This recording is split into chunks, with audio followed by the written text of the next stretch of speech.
Saudara-saudari yang terkasih di dalam Kristus, selamat pagi. Salam jumpa lagi dalam Sabda Siap Saji Kamis 16 Februari 2023, hari biasa pekan ke-6. Marilah kita berdoa dalam nama Bapa, Putra, dan Roh Kudus. Amin. Allah Bapa yang Maha Kuasa, kami bersyukur karena Engkau telah memperbaharui janji dalam diri Yesus Putramu. Semoga kami berpegang teguh pada kehendak-Mu dan dalam hidup kami sehari-hari, dengan pengantaraan Yesus Kristus Putramu, Tuhan kami yang bersama dengan Dikau dalam persatuan Roh Kudus, hidup dan berkuasa Allah sepanjang segala masa. Amin. Tuhan bersamamu dan bersama rohmu. Inilah Injil Yesus Kristus menurut Markus. Dimuliakanlah Tuhan. Markus bab 8 ayat 27 sampai dengan 33. Pada suatu hari Yesus bersama murid-muridnya pergi ke kampung-kampung di sekitar Kaisaria Filipi. Di tengah jalan dia bertanya kepada murid-muridnya, kata orang, "Siapakah aku ini?" Para murid menjawab, ada yang mengatakan Yohanes Pembaptis, ada juga yang mengatakan Elia, ada pula yang mengatakan seorang dari para nabi. Yesus bertanya lagi kepada mereka, "Tetapi menurut kamu siapakah aku ini?" Maka Petrus menjawab, "Engkaulah Mesias." Dan Yesus melarang mereka dengan keras supaya jangan beritahukan kepada siapapun tentang Dia. Kemudian mulailah Yesus mengajarkan kepada mereka bahwa Anak Manusia harus menanggung banyak penderitaan. Ia akan ditolak oleh para tua-tua, imam-imam kepala, dan ahli-ahli Taurat, lalu dibunuh dan bangkit sesudah 3 hari. Hal ini dikatakannya dengan terus terang. Tetapi Petrus menarik Yesus ke samping dan menegurnya. Maka berpalinglah Yesus dan sambil memandang murid-muridnya, ia memarahi Petrus, katanya, "Henyalah iblis, sebab engkau bukan memikirkan apa yang dipikirkan Allah, melainkan apa yang dipikirkan manusia." Demikianlah sabda Tuhan, terpujilah Kristus. Saudara-saudari yang terkasih di dalam Kristus, pada awal Februari ada berita yang mengejutkan, yaitu gempa bumi di Turki dan Syria dengan 7,8 skala Richter. Ribuan orang, bahkan puluhan ribu, dan kini diprediksi akan mencapai 50 ribuan orang yang meninggal dan mengalami luka-luka. Lalu apa yang terjadi dengan berbagai macam negara? Mereka dengan segera mengirim pasukan untuk membantu memulihkan situasi. Bangunan-bangunan yang runtuh, di mana di dalam bangunan-bangunan yang runtuh tersebut banyak orang tertimbun. Salah satunya ditemukan seorang bapa yang meninggal dan dia sedang memeluk anaknya. Rupanya dia kena benturan yang keras tetapi anaknya tetap hidup. Demikian pula ada seorang anak yang ada di dalam reruntuhan yang baru saja lahir, yang masih mempunyai tali dengan ibunya, masih menyatu. Tali kehidupan itu digunting dan diurusnya anak tersebut. Dimasukkan di dalam inkubator. Masih banyak orang hilang dan suasana mencekam dengan air mata dan duka cita. Namun sayang,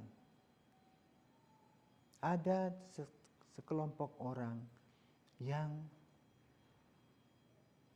merusak rasa belas kasih dengan penjarahan dan juga penodongan dan macam-macam lalu merampas senjata-senjata. Tentu hal ini menyebabkan orang takut.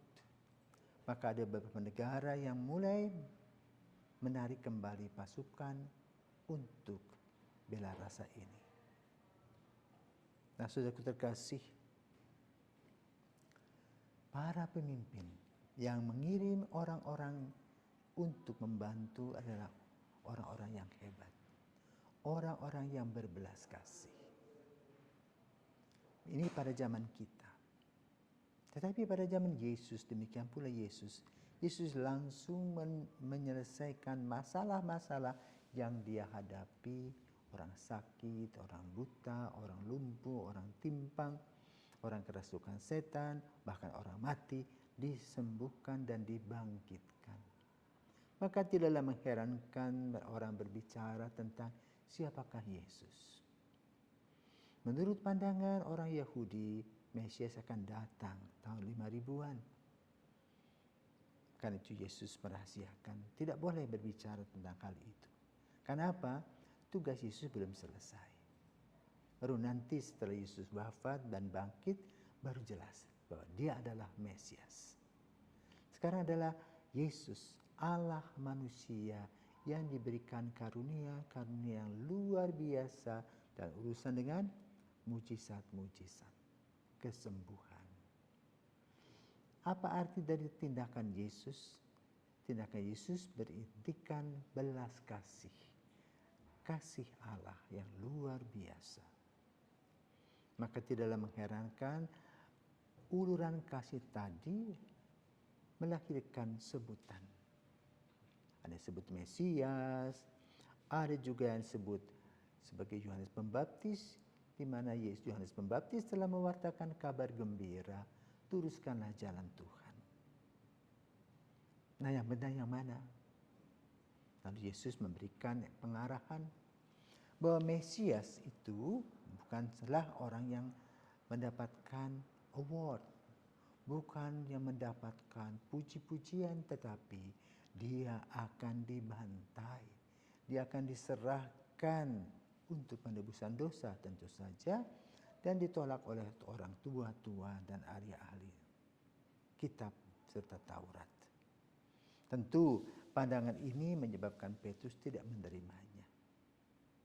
Sering kita juga kurang menerima gagasan-gagasan yang tidak sesuai dengan pikiran kita. Kadang-kadang prediksi kita tidak cocok, tetapi apa yang dikatakan Yesus itu adalah sebuah langkah pencerahan kepada para murid bahwa menjadi Mesias adalah orang yang mau berkorban. Karena itu Yesus menegur Petrus yang mengatakan tidak mungkinlah kalau seorang Mesias pasti akan dibantu oleh Tuhan sendiri. Boleh katakan sakti, tetapi Yesus tidak mau. Masalah kesaktian ini menjadi bagian dari kehidupan dan pewartaan Yesus. Karena itu saudaraku terkasih, Yesus berkata kepada Petrus, "Nyahlah iblis.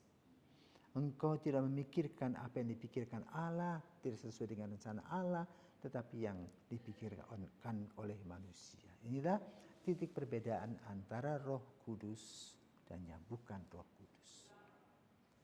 Manusia selalu berpikir tentang kepentingannya sendiri, tetapi Yesus berpikir untuk kepentingan banyak orang. Seperti para pemimpin dunia yang perhatikan kesulitan-kesulitan di Turki dan Suriah. Mereka ingin membantu rakyat sipil yang tidak bersalah, tetapi mengalami musibah yang luar biasa, kehilangan harta benda, kehilangan pekerjaan, bahkan kehilangan orang-orang yang dikasihi. Maka yang penting sekarang adalah penghiburan dan mencari solusi yang baik. Mereka yang sudah meninggal dikuburkan, tetapi yang masih hidup perlu diberikan bantuan dan pertolongan. Itulah tugas mulia kita sebagai pengikut Yesus.